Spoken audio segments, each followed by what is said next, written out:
सोचिए, अभी कुछ ही महीने पहले नेपाल में जब जनता सड़कों पर उतरी थी, तो पूरा दक्षिण एशिया हिल गया था। लोग अपने अधिकारों के लिए हजारों की संख्या में बाहर आए, नारे लगाए और सरकार को साफ संदेश दिया।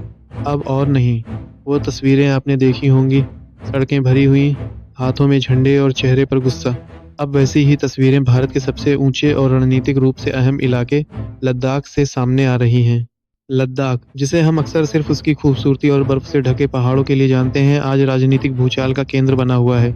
गुस्सा इतना बढ़ चुका है कि लोग सिर्फ नारों तक सीमित नहीं रहे, उन्होंने सीधा भारतीय जनता पार्टी के दफ्तर को आग के हवाले कर दिया।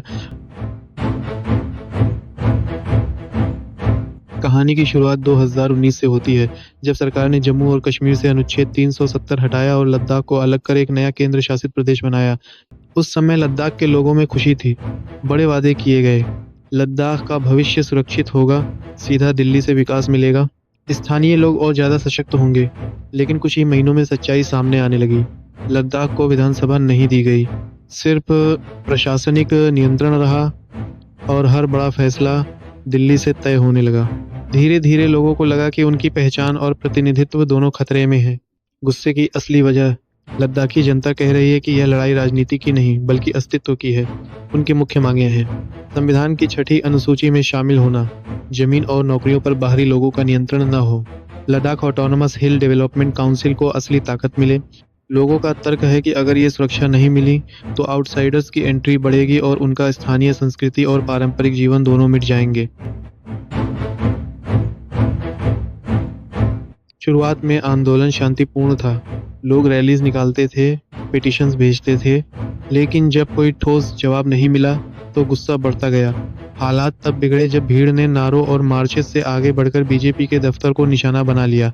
उस दिन भीड़ सेव लद्दाख और जॉब्स फॉर लोकल्स जैसे नारे लगा रही थी। स्पीचेस के बाद माहौल गर्मा गया। युवा नेताओं ने कहा कि बीजेपी ने हमें सपने दिखाए, लेकिन आज हम अपनी ही जमीन पर बेगाने बन गए हैं। भीड़ पहले दफ्तर के बाहर इकट्ठा हुई, पत्थर फेंके और फिर भीतर घुसकर तोड़फोड़ कर दी। कुछ ही मिनटों में आग की लपटें उठने लगीं।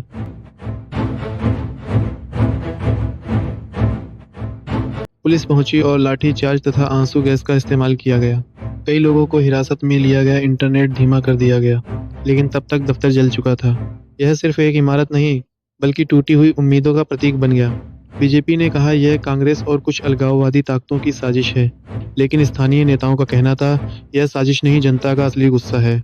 एक बौद्ध भिक्षु ने कहा, हमें लगा था अलग केंद्र शासित प्रदेश बनने से हमें ताकत मिलेगी, लेकिन अब हम और कमजोर हो गए हैं। एक मुस्लिम कार्यकर्ता बोले, यह लड़ाई नौकरियों की नहीं बल्कि हमारे बच्चों के भविष्य की है।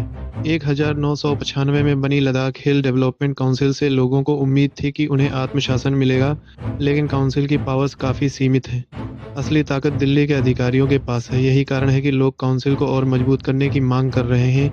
पिछले 5 सालों में कई घटनाएं हुई। बाहरी लोगों को कॉन्ट्रैक्ट्स मिले, आर्मी और कॉरपोरेट प्रोजेक्ट्स के लिए ज़मीन ली गई, स्थानीय युवाओं को जॉब्स में प्रेफरेंस नहीं मिला और फ्रेजाइल इकोसिस्टम की अनदेखी की गई। इन सब ने लोगों को यकीन दिला दिया कि सेफगार्ड्स के बिना उनका अस्तित्व खतरे में है। ओपोजिशन पार्टियों ने इसे बीजेपी की नाकामी बताया।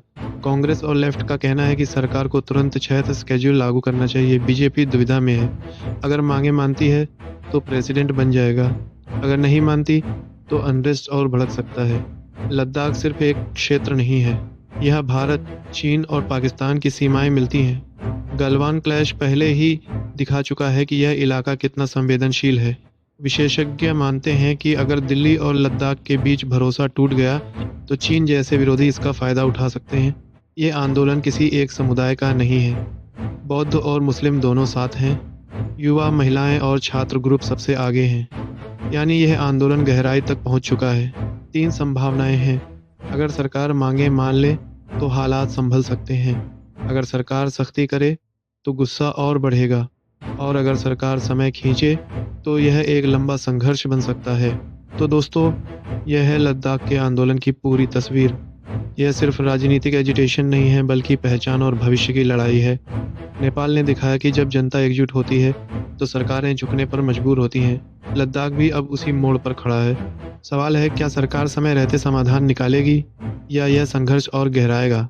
आपकी राय क्या है? क्या लद्दाख को 6th शेड्यूल और सेफगार्ड्स मिलने चाहिए कमेंट में बताइए ताकि ज़्यादा लोग इस मुद्दे को समझ सकें। हाल ही में भारत के कुछ राज्यों में लोग अपनी नाराज़गी और हक के लिए सड़क पर उतर रहे हैं। असम में लोकल कम्युनिटीज़ ने ज़मीन और रोजगार के मुद्दों पर प्रोटेस्ट शुरू किए हैं। उनका कहना है कि स्थानीय लोगों के हितों की अनदेखी की जा रही है और बाहरी लोगों को प्राथमिकता दी जा रही है। राजस्थान में किसान और छोटे व्यवसायी बीजेपी सरकार की पॉलिसीज से नाराज हैं। कई जिलों में लोग सड़कों पर निकलकर नारे लगा रहे हैं। उनका तर्क है कि प्रॉमिसेस के बावजूद उन्हें समर्थन और सुरक्षा नहीं मिली। बिहार में यूथ और स्टूडेंट्स शिक्षा, नौकरी और लैंड राइट्स के मुद्दों पर आंदोलन कर रहे हैं। शहरों और गांवों में रैलीज हुई हैं, जहां लोग अपनी आवाज़ उठाकर सरकार से समाधान की मांग कर रहे हैं। दिल्ली में भी कई लोग स्ट्रीट्स पर हैं। लोगों का कहना है कि अर्बन पॉलिसीज़ और एडमिनिस्ट्रेटिव डिसीजंस उनके दैनिक जीवन पर असर डाल रहे हैं। कई बार ये प्रोटेस्ट पीसफुल हैं, लेकिन कई जगह पुलिस की भी मौजूदगी रही। इन सभी प्रोटेस्ट का एक कॉमन थीम है, लोग अपनी पहचान, हक और भविष्य के अधिकार के लिए लड़ रहे हैं। वे कहते हैं कि अगर सरकार उनकी आवाज़ नहीं सुनेगी तो अनरेस्ट बढ़ सकता है। ये प्रोटेस्ट सिर्फ लोकल नहीं है, बल्कि नेशनल अटेंशन भी आकर्षित कर रहे हैं। लोग online petition, social media campaigns और रैलीज के जरिए सरकार तक अपनी बात पहुंचा रहे हैं। इस मुद्दे पर आगे आने वाली वीडियोस में हम इन प्रोटेस्ट का और विस्तार से विश्लेषण करेंगे।